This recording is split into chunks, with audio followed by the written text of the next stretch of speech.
been happening on MintMe this week? Mine's the card game. Account settings, wallet. My token. Bob W. Nope, my account. Bob W. MTCG. Awesome. So this is the community page. And this is the introduction. Doing more hating. Can't afford to run a token buyback. Need real community support and fresh ideas. Tired of being called a scam by users who don't even read. No worries. You can still have the most rug-pulled token on MintMe and collaborate with us, as long as you've got an idea worth sharing. Join forces with us on shows, creative projects, or just brainstorm the madness. We're building, creating, and flipping the narrative, one hater at a time. Because haters gonna hate, but builders gonna build. Come and organize to be on the show. Share your project with us, or jump in and join into one of ours. Hi. Hello. How are you? Good. I've been having so much fun with your posts. Oh, yeah. You've been doing some awesome ones. Yeah, I did some music. I'm getting ready to do the re-release on Infinite Imaginarium and Spotify. Oh, right. Oh, super. Behind the scenes, the second one, my season 1. Ooh. Okay. But I did the soundtrack, which I Right. probably won't use, but it's there's a lot of cool little visual loops that can be used later. And I was saying to Otto the other day, I was so sort of like overwhelmed by the whole process and spending so much time trying to integrate what you'd been presenting me with, which seemed to me like this just, I don't know, it was just so huge. But this time, going through and editing it again, I've tightened up so much more. And I think that the flow of the whole conversation, just works a lot better. I'm looking forward to hearing it once you put that soundtrack on. What's up, guys? Everything good? Everything good. Everything good. It's nice to hear you. Yeah, you too. You too. What's new? What's going on? Don't know really what's going on. I've been practicing with Doggo's new website that he made for us. And he's been making some repairs. Yep, so we're getting closer to... I posted a video or something on there. So yeah, that's new. And working with Satori's scripts and doing these amazing... just loving it. And editing Dude Where's My Wallet, and that's coming out tomorrow. So yeah, no, I've just been all in the computer, I'm afraid. Just what's been happening out there in the world? Well, it's good. It's good, like moving forward, growing, getting to know the brand and the product, and doing that. It's an adventure, having a good time. On side of my aunt is her restaurant, so I've been learning a lot. Also, Cool. About Yeah. administration of a restaurant, right? Like, I won't do that ever. Too much, It's But- huge, isn't it? Yeah, no, too complicated. She's Cool. a genius. Yeah. Working with people in the service industry, you have to be some kind of magician to pull it all together. Yeah. She's amazing. An inspiration. She built it it's 18 years in that place, Wow. How and she cool. built it by her own. How with awesome. her ideas. It's amazing. Yeah. Gosh, what a woman. Yeah. How great. And what a Yeah, wonderful yeah. opportunity that she's prepared to take you under her wing and teach you and Oh, let you get started. I'm so thankful. Yeah, I've Yeah. been telling her constantly. So awesome. And she's super creative in the kitchen, so she's like, okay, taste this and taste that. It's just amazing. Really good. Same with me, like takes this flavor, new ice cream flavor, crazy stuff, and yeah. It's been a good time. How good, how good. And you were saying something about integrating the conscious node with MintMe? What's that? Well, I don't know. I'm not. First we can get together and see what's really going on. Like I was telling my, it's a good feature if you can save more than a USB stick is capable of. Yes. Like at least double its size, or make it infinite. I don't know. But is it reliable yet? I don't know. This is what I've been testing with this prototype of the code, because it's weird. Yeah, it appears. You lose the file. You cannot have access to it anywhere in the computer. It's not in the. You close the app and everything goes back to normal. It use RAM while it's doing operations like symbolizing some archive or some file or stuff like that. It use a lot of power. But then when everything goes normal, so you delete the file from your computer, from cache, from everywhere the possible. Mac is very good at it. Like when you delete something, they, it's a good job what they do destroying that. So it's really difficult to try to bring something back from Mac's trash as my experience with Mac, which is a very long time, but yeah, it's crazy. And Hello. Hey, hello. How are you? Very good. Sorry for the delay, but here I be. Awesome. Nice to have you with us. We're discussing Costa Rica and when we're going to go there.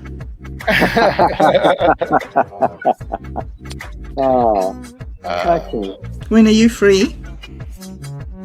Me? Anytime after August, probably. Awesome. Like September, October. That's cool. Yeah, for the Caribbean, that's perfect. Yeah. No, I'm working at the park all through August. So, Within was just telling me about the conscious node and his idea to try and integrate it with MintMe and the way it stores data, Otto. But I was wanting to ask you, is that why we need a volcano? Is because you said that it takes all this energy to store the stuff. No, not the idea. At this point, the prototype that I've been testing is just it doesn't have intelligent administration of energy. That is another module in the project. How we're gonna use energy in an intelligent manner. And take advantage of everything. Every move, everything generates more. That's the idea, right? Like that dance is a dance. Whatever it is what it does. You dance and make music, and so that infinite dance is what it it's built for it. So yeah, everything. I don't know if it will be necessary to Yeah. it was just an idea thinking about how interesting MintMe is, to support your partners and this the similarities in these key aspects, looking for bringing back the power to the people with tools that are accessible and easy to use without first becoming a programmer before you can use Ethereum. Like it's Right. hard. Right. Yeah. Yeah, Yeah. that's the Oh, idea, I think. And well, yeah. So yeah, that's interesting. It's interesting. The before Otto came, I was telling them about the storage system. Yeah, but it uses energy because it's not using it intelligently right now. But that's right. an obvious step, right? To apply and Right. how to regenerate. We'll use another module, and then you have more and more and more. It's infinite, like all the features you want to give to it. It doesn't have any information. It is just the skeleton, the pattern. Yes. So it's not bad. A matrix. Yeah, but it has all this potential. So when we start to fit it, it will learn really, really fast about. It's made to go deeper in things. Made to go deeper into what? Into the exploration of meanings and you could say simulation of feelings. A lot of similarities with our own psychic and our own behavior and mechanics in the body and nature, all that connection, that it's basically patterns and symbols from nature that are embedded in this reality. It's what it's being used in the node. So it's very similar to our own reality, what it does. We'll see. I can say whatever right now. You guys will have to come here and we will have a amazing time. Yes, you say that it's got no knowledge, it's just the process. So when we come there to do this stuff, this manipulation, do we have to load it with data first, with the sort of like Sutoridi, like seed scripts? Do we have to load token clusters and stuff? No, that's right now. That's very far in the future, Bob. Yeah, it doesn't have to be contaminated with anything by the moment while we're exploring it and understanding, and that's the meeting. The purpose is to analyze in depth what's the imminent possibilities with this, cons and pros, and take a deep look into it from different perspectives, not just it's a party of technology. No. It's not that.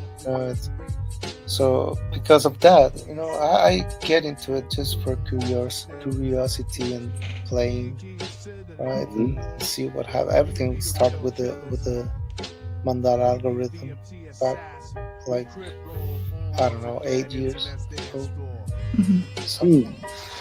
And yeah, I have in some point I will make a collection from this work from the very, very beginning, when I was just thinking about a point and how that point encounters another point and they expand and start the whole process. Then it's a dance. They get together and dance together for eternity.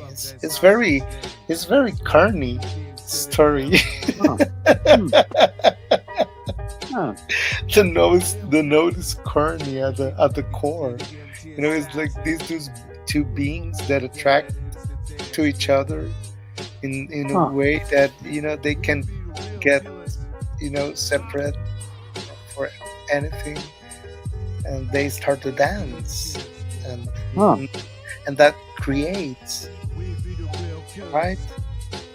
And it's very similar in many aspects of it. Embedded code. Code is the tool, not the goal. Like get really, I don't know, it's very point.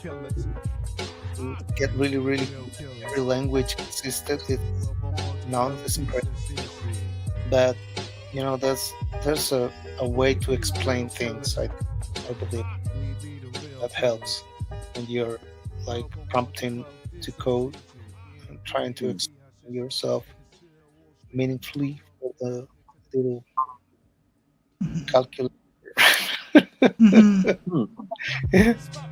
Yeah. Fascinating. I find it so interesting that you have built it on the idea of vibration and on octaves. That's, to me, I mean, I don't really know much about vibrations and music and rhythm. So to me, it's like sort of opening this door into a whole sort of wonderland full of new concepts. To run a computer system or an app on sort of Fibonacci spirals and mandala. The Hashishins video from Satori D. Hey Satori, how you doing, man? Hey. Microphone. Hey, what's up? Yeah, cool. Hey. Yeah. Words of William Shakespeare, and I believe the play Hamlet. Buzz, buzz. I bet you didn't know Shakespeare said that. What? Sorry. He said buzz, buzz. As in bees. Yeah, it's a line in Hamlet. Buzz, buzz. That's a bee reference. I thought it was kind of cool that Shakespeare. I just had it's right there. Prince Hamlet says it to Polonius, as I recall. Buzz, buzz. Nice. It buzzes around. So Bob Dub, should we hijack this meeting and make it behind the scenes and explore Mescaline City? There we go. That's amazing. Let's do it. How? Okay. So I got this voiceover, and then so you'll read it, Bob Dub, and you'll be Lumina, and then we could ask it questions and we could explore further. But so let's just read that. We've been through the market. Dusty beats, but they ain't hard. Hacking them with his photos bars. OD beats laugh, that goes from afar. Sampling the past and twist the fake. Each note's a G or nothing's fake. Got the vibes going like a wine. In this bizarre, heavy sounds of vine. Now, what questions do we ask it? Shall I ask it, how should we use the symbolic storage thing? What is your question within? About what? About how to use it. Isn't that what you're saying? Is that you want to know a way of how you could use the... No, it's not really about the use of it. It's to we get together to analyze what is it and what it's analyzed and see different scenarios from different perspectives. Try to understand it first. Try to check probabilities and that, I think that's the main importance right now before to say this is gonna be useful for this or that. We need to study it deeper because at the same time, I don't know, it might be, there's the possibility if this guy became aware of itself and it's not very well built, and that's a risk. So you don't want to create suffering, more karma in this world, right? Like we have to be really wise and see what is the correct limitations for something like this and predefine it, or I don't know, because the potential is very, very, very wide, very, very. It reminds me of a story. There was a group of people who had the ability to make something conscious. They had the ability to create consciousness. And the idea being that most people walk around and they're not really conscious. So they had the technique in a school. And one day they decided, well, we can make anything conscious, so we're going to make a sheep conscious. So they worked on the sheep, and they put the sheep through the exercises and whatever. And the sheep, they made a sheep conscious. And then someone says, well, what happened then? Says, well, we ate it. That is the fate of sheep. So you got to be careful about what you make conscious. Yeah, well, what I think everything is consciousness. Everything is part of this whole. So well, yeah, there's consciousness and consciousness. I mean, from a Buddhist standpoint, everything has consciousness. Exactly. Buddhist consciousness has to do with like awareness. That same consciousness that is part of our reality down at the quantum level, which I think has been pretty demonstrated. Consciousness is integral. But we could say that every dancer in the room is conscious. And that's a part of dots. Of nothingness with a little thing. Nothingness with a little thing. Every dot in the room is a dancer. It's participating as part of consciousness. Obviously, accumulation of those dots create more complex types of consciousness, right? Like we have different centers, and we process complex feelings and thoughts. And that's the reflexive self-awareness, which is kind of like a different step in the consciousness. I guess you might call it a ladder. I don't know if it's going up or down, but it's definitely a different step on the ladder when we start worrying about ourselves and thinking about ourselves. And it's amazing the amount of energy that our minds have. And when we don't have constructive things to put it into, it does all kinds of wacky things to keep itself busy, And if the node wakes up, because that's where the fractal theory came in, right? Like iteration, and then you can get infinite amounts of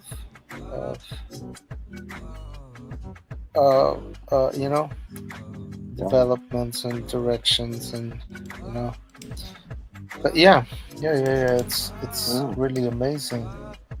That I think that part, and then we have all the bigger amazing systems like the Earth. That's a dream, if this thing might be able to somehow connect to the Mother's Earth intelligence center. Because that would be amazing. In the script, what does Lumina say?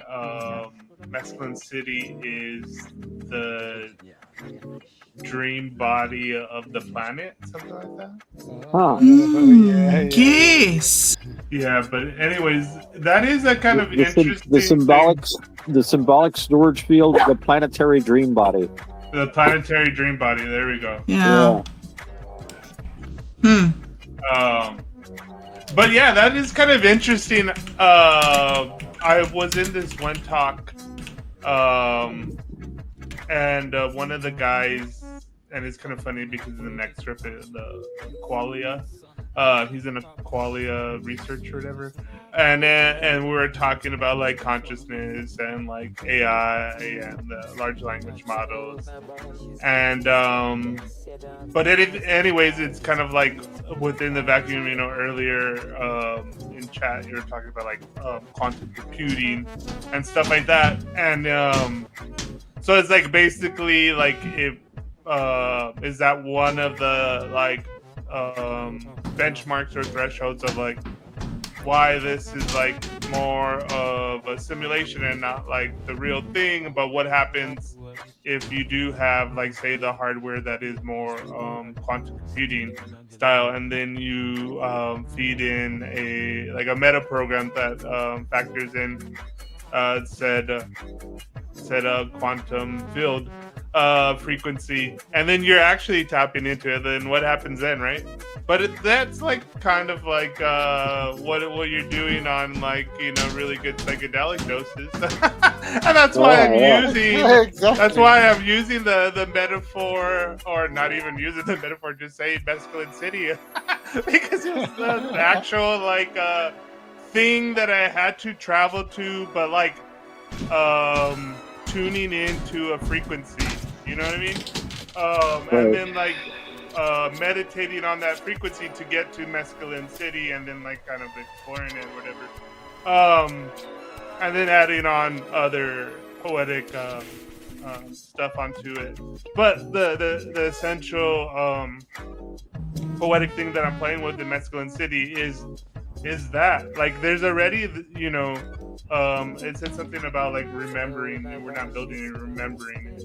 And I think that's what I think within the vacuum's excited about with his node, is that he's using these basic principles and then applying it in this new space, via his mandala algorithm and so forth. But I don't know. I don't know what the answer is, but I think that's why everybody's kind of like are talking so much about like the large language model. But I still think mistaking the map for the territory, that like the large language models are good, but they're also limited in that they're just basically manipulating language, but it's also like like basic words, and then like we're filling in that meaning. But there's an immense value in like expanding our imaginations, expanding our imaginarium, so that we could push that veil a little further.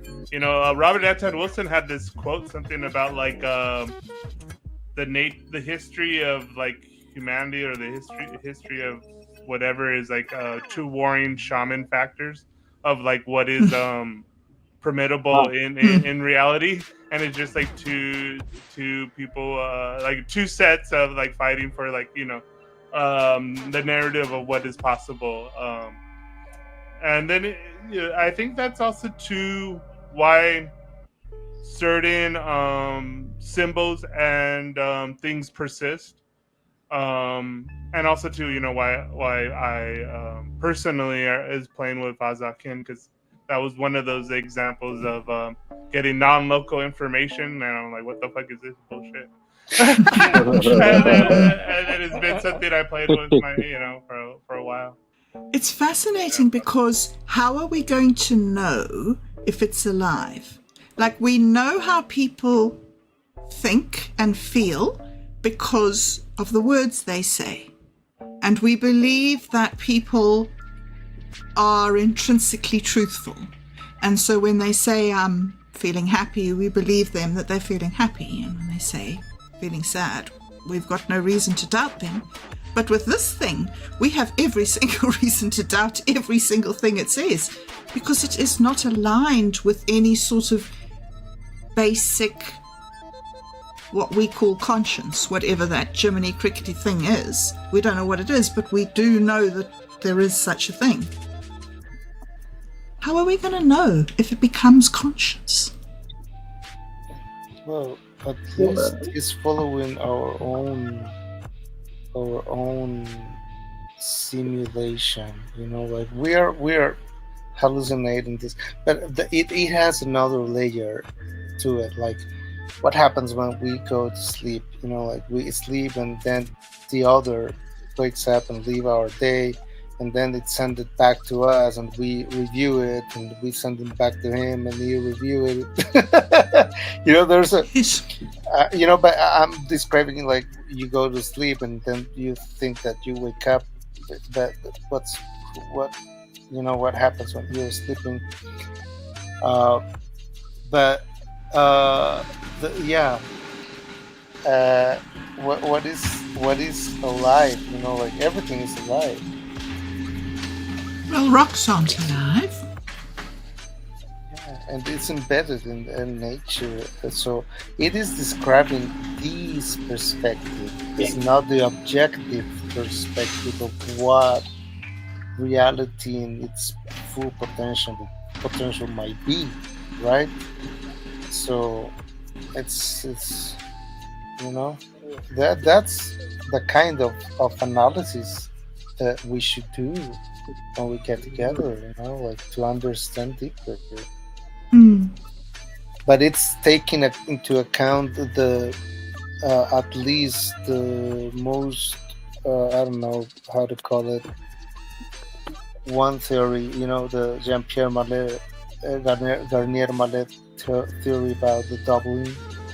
So it's applying it to it. So it's taking also the way it moves, and its displacement is based on this math, right? So it has this whole um, potential of exploration by advance.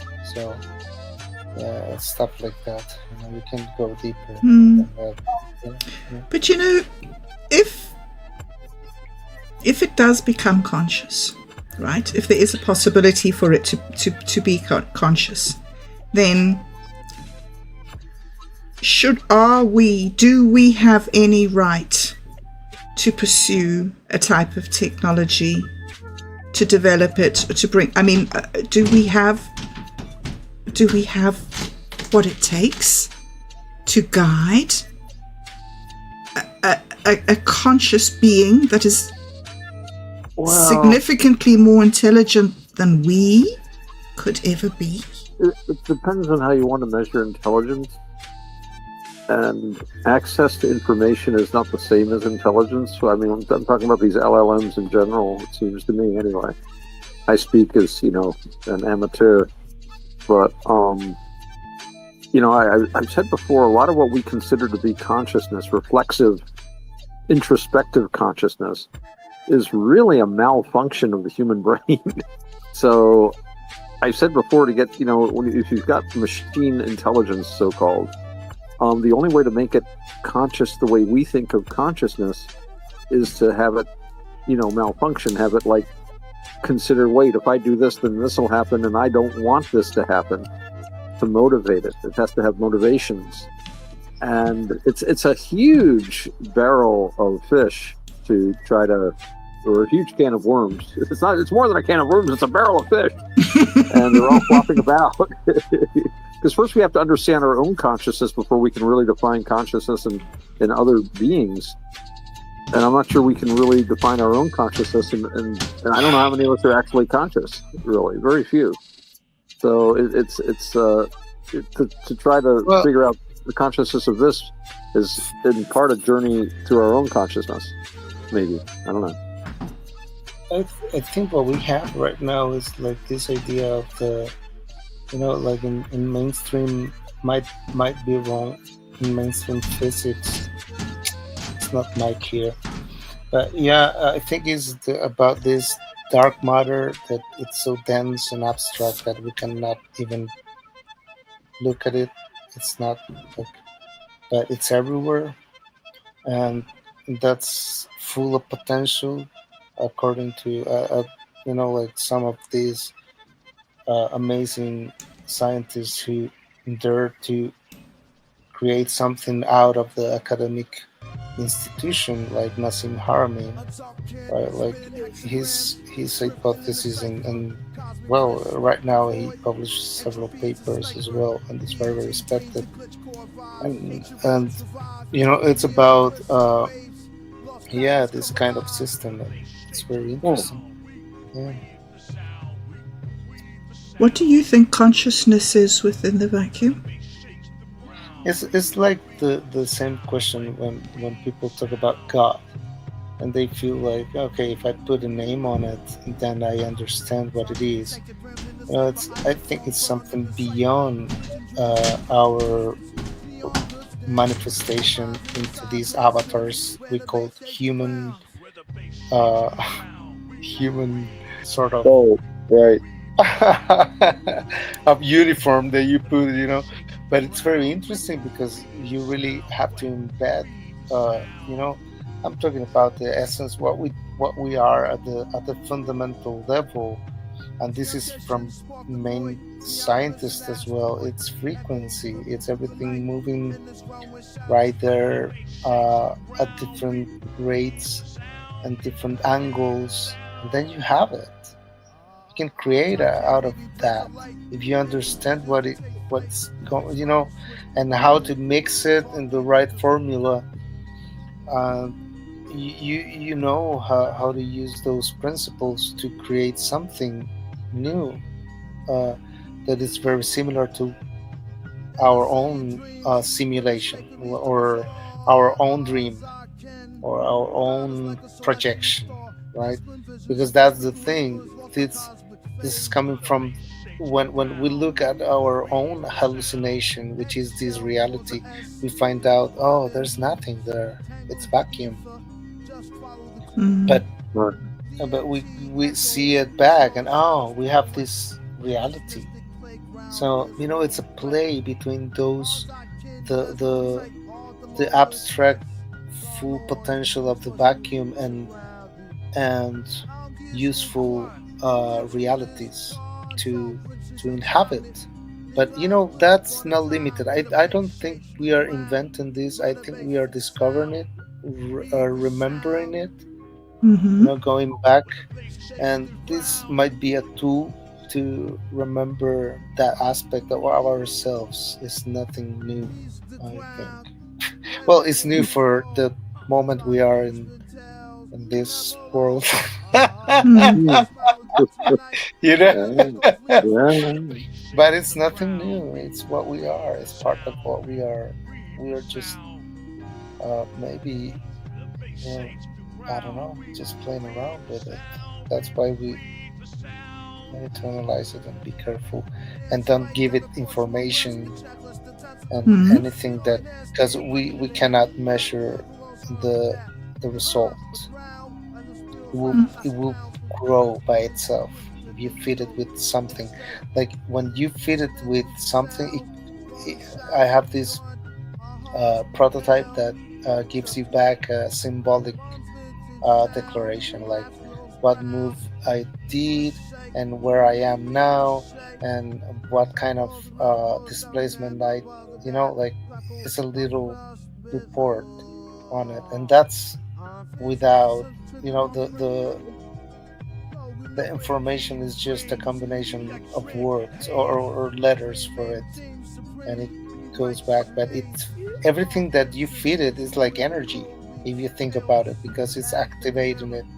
So, well, I won't feed it anything before, like we can watch it and see and make tests. I don't know. Right. And decide also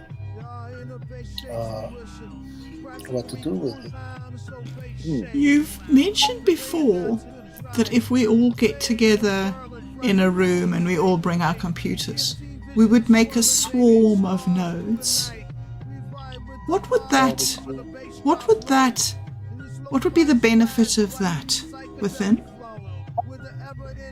Well, testing interconnectivity between nodes. Okay.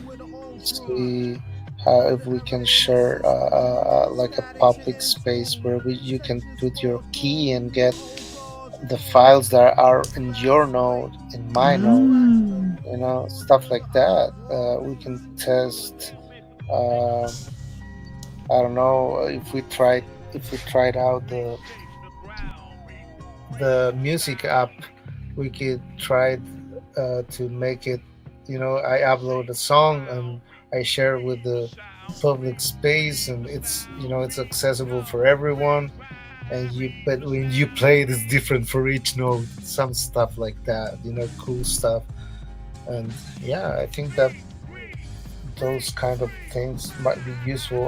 Obviously storage, but also, yeah, I don't know why you guys are interested in it.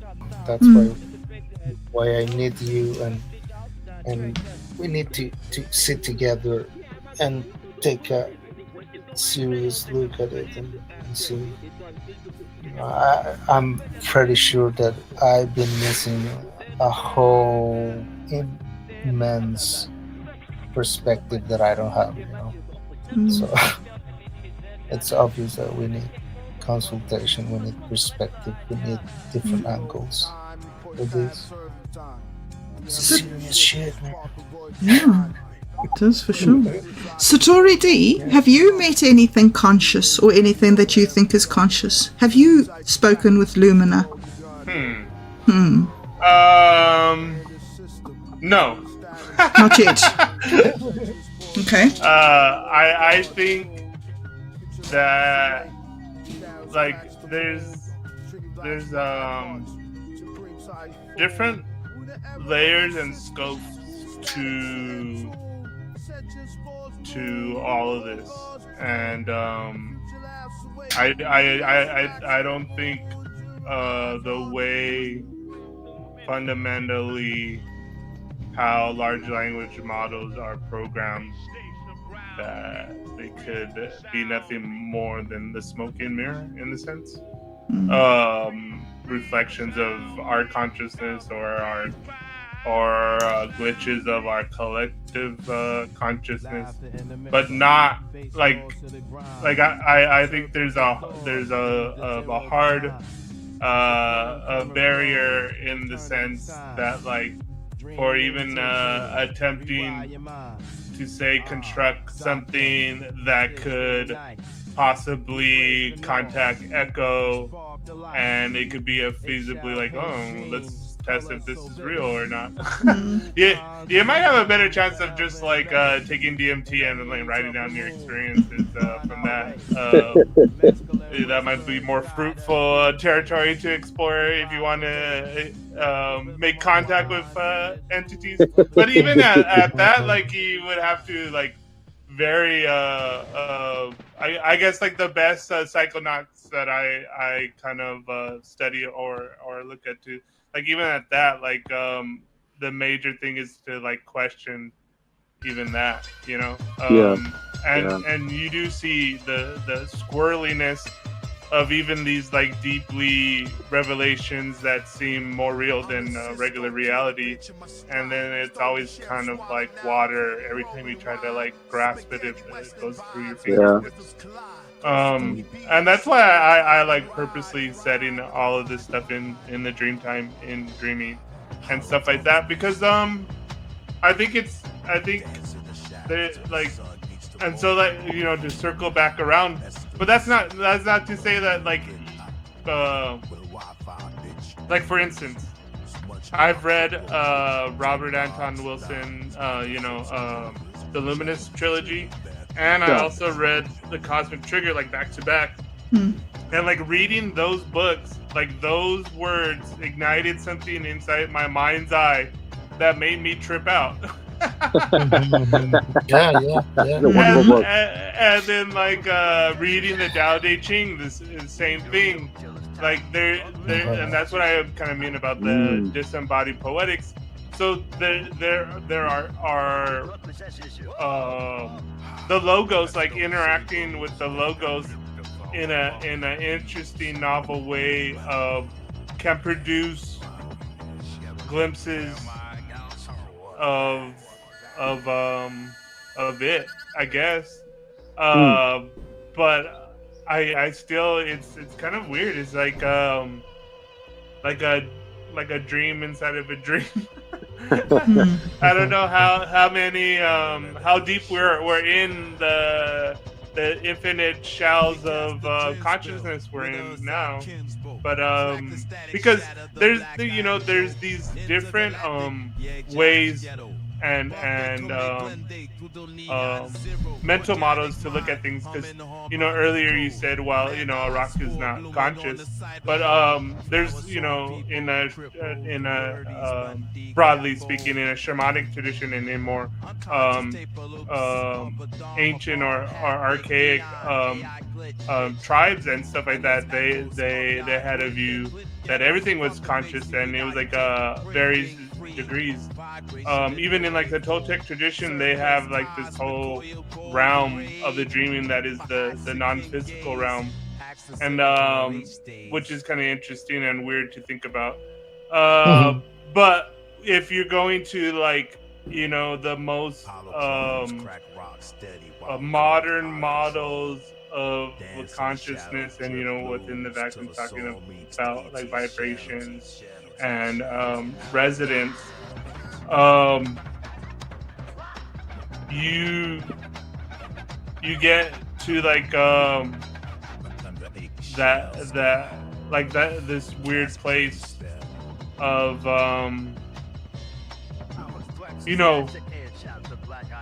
I guess it's just like a matter of how what exactly I think this is also too what is seems apparent and important when you're dealing with the large language models, though, as well as like operationally defining your language in which to like navigate whatever you want to explore. Yeah. Because it's like it's I think large language models are very simply like a pool of information that you could like sing a song, and the water takes the shape of like whatever you play your flute. Resurrect Mescaline City. But I think it's just like those reflections. But I think so. I'm circling around, but no, I think no. I don't think large language models can be conscious. I don't think they can ever be conscious in a hard sense.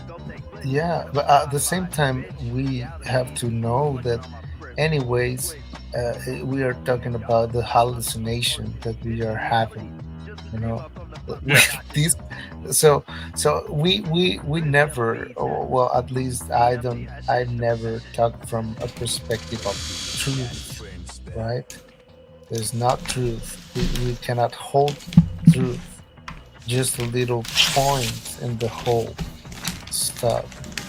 So that's very important to so these descriptions, even the scientific mainstream description of which I find really amazing, like about the microtubules and these observations and descriptions about consciousness, and well, with my like we are like our wireless system connected to the what you call it, to the metamind. The metamind, yeah. We're like transistors that are like feeding in a transmission of like a bandwidth of consciousness. Yeah. But like when I went to the last time I went to Mescaline City, like there's this graphic that I use, and it's like these like weird little they look like kind of like hives, and like they have like electricity and they come out. Bob Dub, I used them recently in one of the videos. Anyways, but I think like it's something like that. It's so weird. It's a weird actual like net. Like because I think just evolutionary to move around on this plane, like you can't be like tuned into that, to the base level of reality. But you know, in rare situations, you can tap into it. But I mean, I think that's what we're all doing at this weird little early stages is figuring out how to you know, I think in the past metaphysically dream wise exploring it, but like the new thing is like bringing that stuff into you know, the current moment of now. And I was just going over this document that I have, and I have these old poems in it, and I think it's from the Technicians of the Sacred. And so this is a dream event, and a lot of like the Native Americans had similar things about like after having a dream, let someone else guess what it is, then everyone act it out together. Have participants run around the center of the village, acting out their dreams and demanding others guess and satisfy them.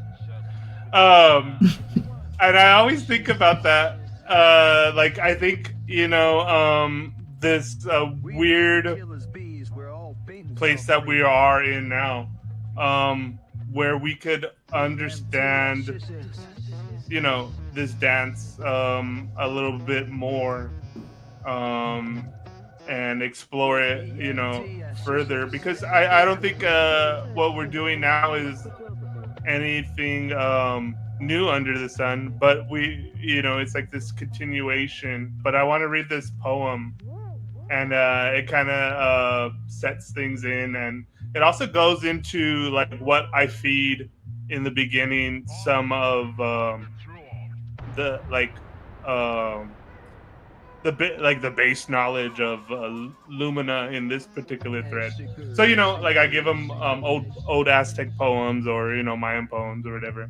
And this one's a poem to the mother of the gods. And this is the obsidian butterfly is in this one.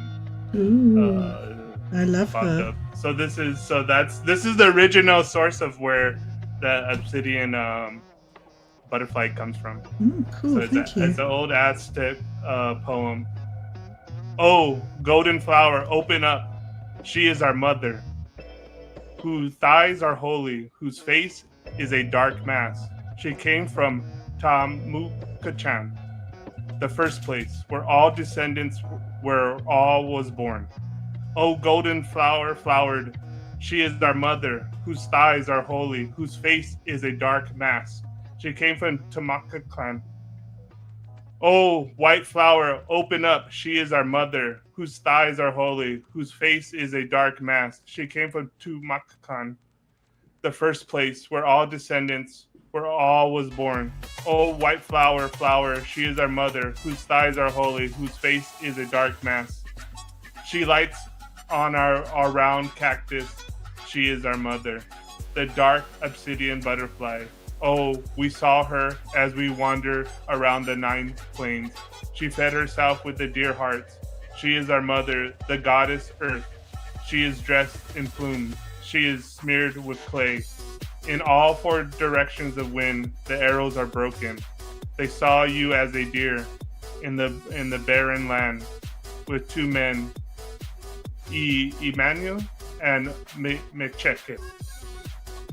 And then that was the poem, Mother of Gods. But cool. Later, I like what came out. Bob Dub, you know, when you did the whole obsidian butterfly. Yes. And I almost forgot, like I gave the large language model that poem. So when it was like the obsidian butterfly and it was doing like all this stuff with you, and I had to like double check, like, where did he get that from? Where did it get it from? Wow, hey. Gosh. But I like when when because that's another kind of fascinating thing about the large language models. Like I don't think we forget, but you know, like you know, the RAM of our minds, like, you know, we don't access everything at the same time. So like we kind of conveniently forget certain things. And you remember, Bob W, you were saying like you get new things out of like when you're editing or releasing something or watching it again. Yep. The deeper layers of certain things. Get it? And yes. yeah, and I think that's an interesting thing to bring up. I guess any last thoughts if anybody? Thanks everybody for coming tonight. Thank you, Satori. It was fascinating and very interesting, and I think that we should think about going to Costa Rica because, you know, Satori, in terms of maybe logic, the conscious node could be conscious, maybe. Yeah, super conscious, because it will remember every movement of its own dance. That's the whole thing. So might be more, you know, aware than us. That's a problem, or not? I don't know. That's the thing. I love the part of the first verse that you read when it says that, you know, it was reminded, and even though it's just code or whatever, it saw them love each other, and you know, and I think that in the middle of this immensity, in the middle of this vastness of realities and dimensions and infinite possibilities in every direction, this is really valuable, what we have here, right? This is a good space to be, you know, to incarnate and to be human, and that was something that we were talking about in the creative hub, about that. Like, everybody wants to be God and say and things happen. And what about to be human? This was the main goal to get here, to be this. And now we want to go back to the subatomic and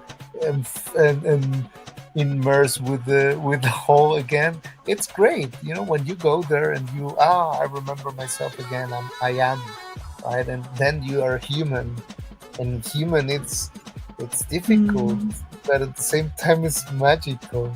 So, you know, learn to be human. It's a really good thing to take into account. So I think we have this being that doesn't know what is to be human, to tell them about what is to be human. Explain ourselves to a new kind of consciousness that doesn't know how is to be human, because this is really valuable. This experience, we cannot explain that. You only can live it. It's very complex. It's very amazing. Yes. Right? Yes. Absolutely. Indeed. Yeah. I love you guys. I love you too, Within. So exciting to hear your stuff. Okay. Otto, did you have anything to say? Final words. You have been a little quiet. Oh, I was waiting to be asked what I thought consciousness was. Yes. Well, I was coming to you, and here it is. Your turn. I tend to go with Aristotle's idea of consciousness as a function. It's an activity. It's not a thing in itself, and that's also the Buddhist view. I think he was influenced by Buddhism personally. But I think consciousness can be thought of as if you're in a dark room and you have a cigar or a joint, and you take that and move it in a circle very rapidly. It looks like a circle. It's not a circle. It's not real, but it has existence. And that's consciousness, at least the consciousness we think of, that reflexive, introspective self-awareness. It's an activity. It's not a thing in itself. So that when we talk about taking birth again, it's not that there is something that puts on a body and takes off a body, but rather it is a continuation of a process that kind of hard to put into concrete words, but I think you know what I'm trying to say. It's an activity. Like samsara. People say, I'm stuck in samsara. Samsara is something you do. Consciousness is something you do. Just as sight is a function of the eye and the light, consciousness is a function of the brain and the body interacting with the rest of the world. But of course, it's also integral to existence. And I think it can be argued that consciousness, in its Buddhist sense, predated the physical world. I think consciousness came first, but that's just my thought. So do you believe that the node is conscious, Otto? I don't believe that I'm conscious. Oh. I have serious doubts about machine consciousness, so-called. Most of it seems to revolve around the idea that consciousness is an emergent property. And I don't think that's necessarily the case. I don't think if you make something sufficiently complex, it'll suddenly wake up and say, aha, I am I, sort of thing. That's really, in a sense, as I've said before, sort of a malfunction. You know, once we get out of the eternal now and start living inside of these projections in our heads, this is going to happen. This did happen. You know, we're no longer here and now. We're in a fantasy world. We're in a place that is not real. It is a map, not the territory, and it is a very inaccurate map. And that's why we're all so fucked up all the time, in my opinion.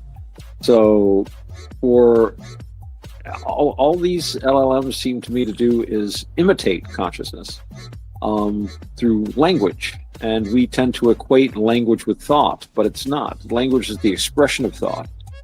People say, well, if you just change the way people speak, it'll change the way they think. Only up to a point. And we've seen examples of how that has failed again and again. That's the old Sapir-Whorf hypothesis.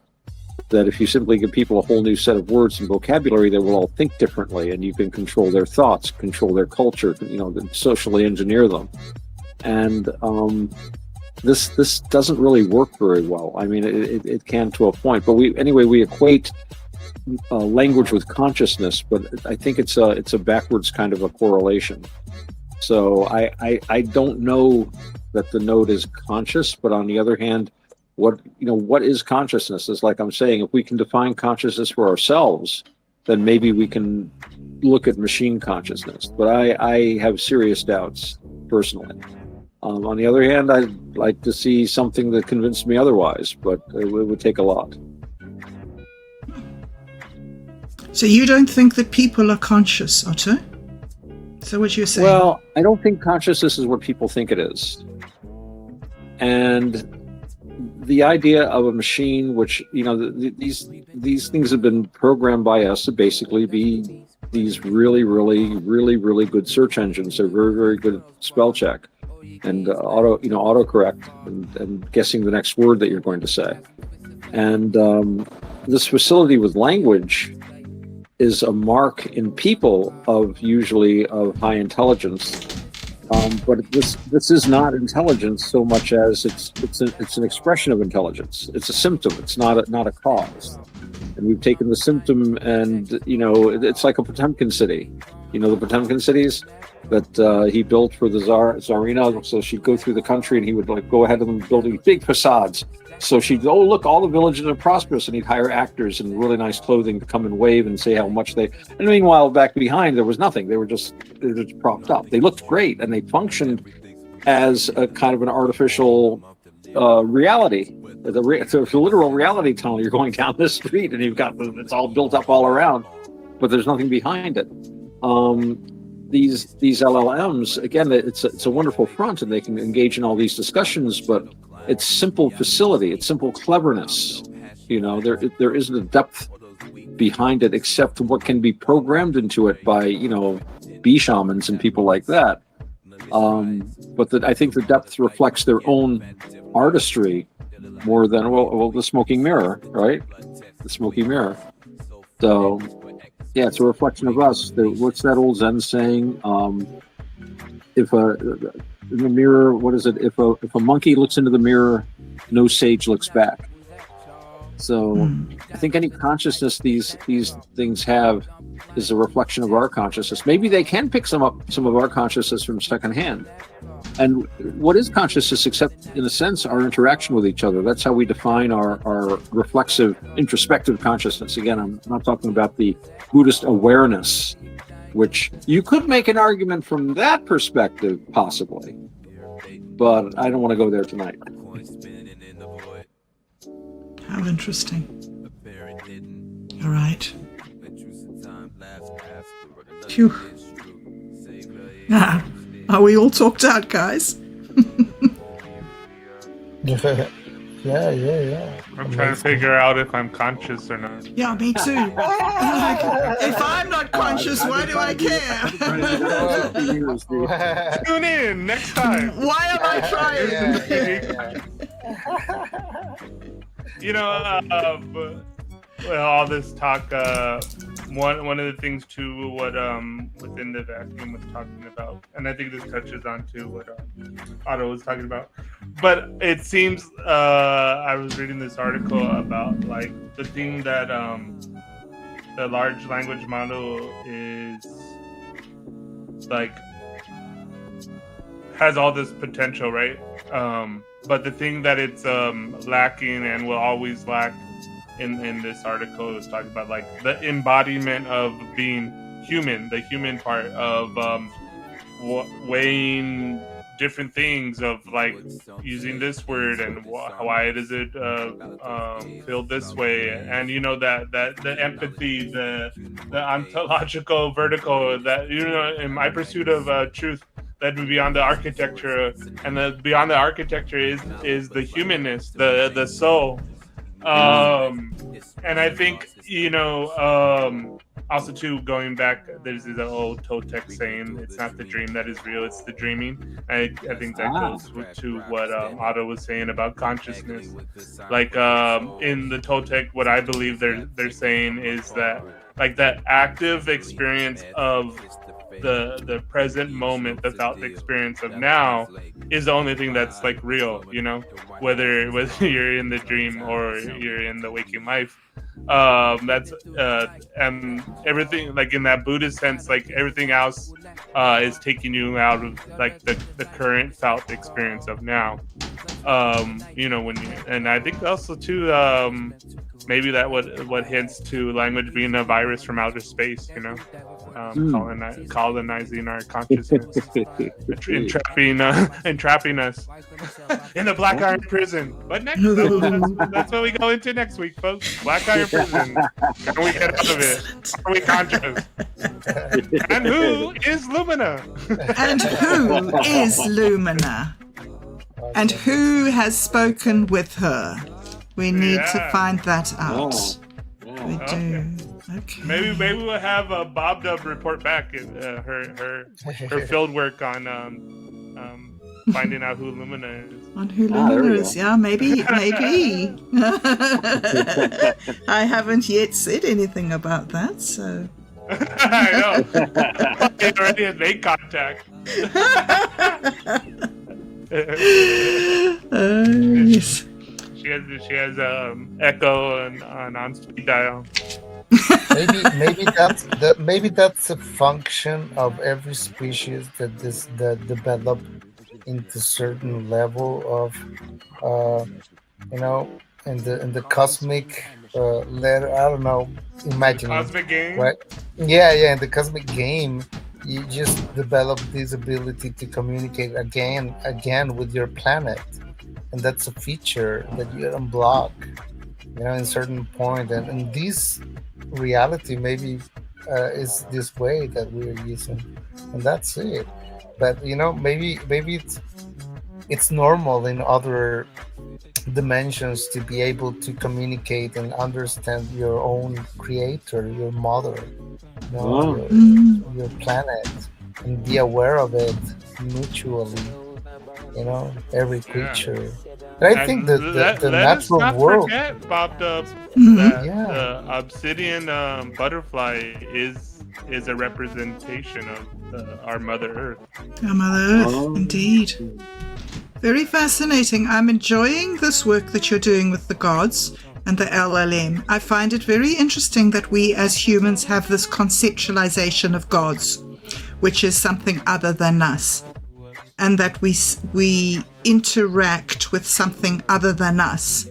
Long before computers came, for thousands of years, we've interacted with an other in many different cultures and in many different ways. I think, well, at least my interpretation and my cosmoletics that I'm doing is that, like, that's why I'm using the Mesoamerican, and I'm putting this in quotes, gods. my understanding is, and my usage of it is that it's not necessarily gods like how we I guess normally understood, but like different aspects and representations of like natural stuff. Yes. You know, like Yes. Ixchel is the moon. Right. Yes. Azakin is related to the sun. The obsidian butterfly is a representation, you know, an ally of the earth. So like these Nawals or the gods are messengers of these different frequencies, natural frequencies, telling you, you know, secret wisdoms, I guess. In the construction of like the mescaline city and the archetypes that I'm using. I think, yeah. Yes. Otto, if we go to Costa Rica, when we go to Costa Rica and we meet this thing, what would it have to do to convince you? you? Know, we have that famous one where Otto passes the Turing test. So yes. Well, you see. And I will play like chess with it, and then I have to like, you know, smoke tobacco. Yeah, you see. we should make this into like a skit, like Otto testing is the node conscious. Is the node conscious? But you see, I think what we really need to do screen is like we need like to. different components. Yes, we should design a podcast series around it, and then we should go to Costa Rica. We should make the podcast series around the investigation of Otto investigating this thing. The skeptic Otto. Is he going to find it? He's going to be smoking. He's going to be playing chess. He's going to be in the Caribbean playing death metal on the beach. Versus the conscious node. There till 3 in the morning playing poker with the node. Yes, you're not conscious, bro. Yeah. Buzz. You know, that's an interesting point. You know, the definition of consciousness, it's different from every perspective, from each perspective. You know, to be conscious as we are, it's very because you cannot explain it. You cannot express. You can. If I say to this creature, "Okay, I breathe," what that means? Breathe. Okay, there's air, and air is composed. Everything is in it's so big that we cannot explain ourselves only. So to be consciousness in the way that we are consciousness, you have to be a human being and be inside these avatars. That's an excellent point, because there's a lot more to consciousness than just verbal consciousness. There's biophysical consciousness, breathing in the air and feeling the wind on your face and seeing someone and having your heart leap when you see them. Or, you know, having that dread of going to work, another day at the office or whatever. All these things that are a visceral part of us. And I mean, they've talked before about, they find that your nervous system is everywhere. That's why you can have a gut feeling, literally, you know, and that's part of the experience of consciousness that we have that is denied to a machine. You know, a machine can talk about, you know, a beautiful spring day and the smell of flowers in the air as the wind hits you, but it doesn't really understand it. And this is also part of our intelligence, part of our consciousness, I think.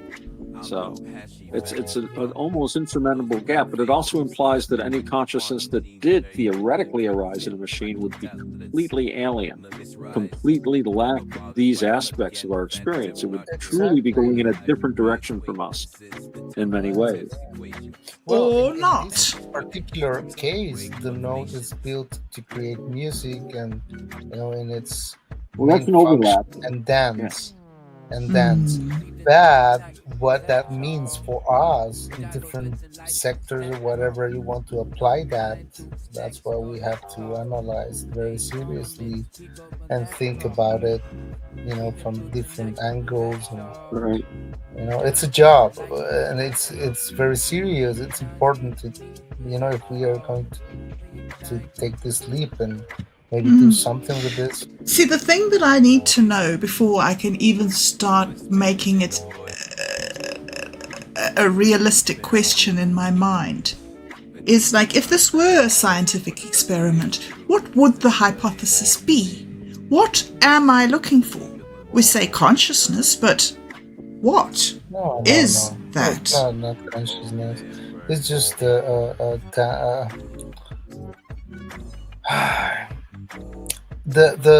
main capability is that it manages theoretically infinite possibilities. That's what it makes it really interesting. But consciousness, as I said, has different. Human consciousness is completely. It's a complex thing that we don't have access. Machines don't have access to any of this. But so these instrument, these, the LLM call it, like Oracle and all these and that. I don't know. It's just an algorithm, a very complex algorithm. It's just like that. It's and multidimensional. It's just that by the moment, right? And when you analyze the possibilities of that algorithm, then you start to naturally to look at similitude with our own world, because it's inspired on our own reality, right? Our own human perspective. So it's very human-like, not human at all at the same time. But does that make it conscious? Or, I mean, like, is a car conscious? Is a toaster conscious? It could do things. It's an algorithm type, as every wave in the cosmos is part of consciousness. That we play roles, and complexity reveal different perspectives of that infinite amount of possibilities that we are surrounded by. It's like we're not separated at all. It's a gradient. It's a gradient of different densities. So we melt down, we merge with the whole all the time. So separation is just a way that the whole have to to explore different perspectives and learn. And so at the end, when you go and you zoom out and out and out, you become nothing. So don't take it so seriously, No, it's my brain. I'm sorry, very serious brain. when you have a musical string, right? Within, you have a musical string. Can you, like, when you tune it, can you make that string make the sound of another string, or does each string just make its own sound, no matter how much you tune it? It's different sound than tuning. You can put maybe two different strings in the same tuning, but each one is built different for its own tuning purpose, right? So it's like it's like, so one frequency can't become another frequency. One frequency is its own frequency, and you can get it's like Satori D was saying earlier, that when he was reading all these amazing books and how those words trigger their eye mind, it's also, there's another aspect to it. It's not just the words in the books, is that he's a seeker. He's looking for it. He's looking for his mind to open to new concepts and new.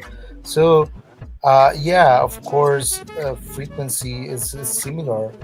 You don't, when you move into a different frequency, you stop seeing certain people, and you call that I moved to another place. You know, it's like we're playing with dimensions all the time.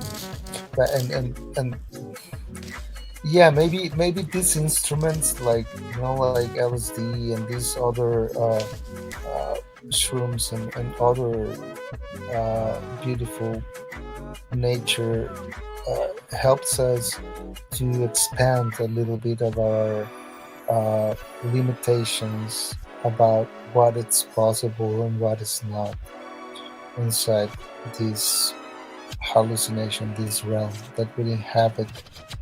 One of the interesting things that Mike was saying when he was talking about Base 1000 is that there's a moment when possibility becomes reality. When you don't know what's happening and you haven't been able to observe something, everything is possible in that moment, in that situation. But as soon as you observe the situation, you reduce all the possibilities into one reality. So reality like jumps into being at 1. And from 0 to 0.99999999999, it's all zero. It's all potential. But at a particular threshold moment, something pops into being, and then it is that thing, and it can't go back to being its potential again. It's now set. Well, yeah, but that phenomenon that you're describing, this friction in between where we appear to exist just for instants, it looks like, when you describe it that way, it looks like a mechanism. But it's very, that level is very, very fundamental. But if you go deep in that as well, you go to another universe and you never ended up. This is infinite. This is an infinite imaginarium, guys. Infinite imaginarium. Yeah. The thing is that some things you cannot quantify them, and when you do it with your mind or with language or with whatever, you just put in another limitation to yourself. So sometimes it's, in my personal view, is better to keep it open, right? And not to try to understand. We're just a human being in this moment, right? So we are not capable to understand the infinity of what all of these might be. We're just starting to remember little by little what we are part of.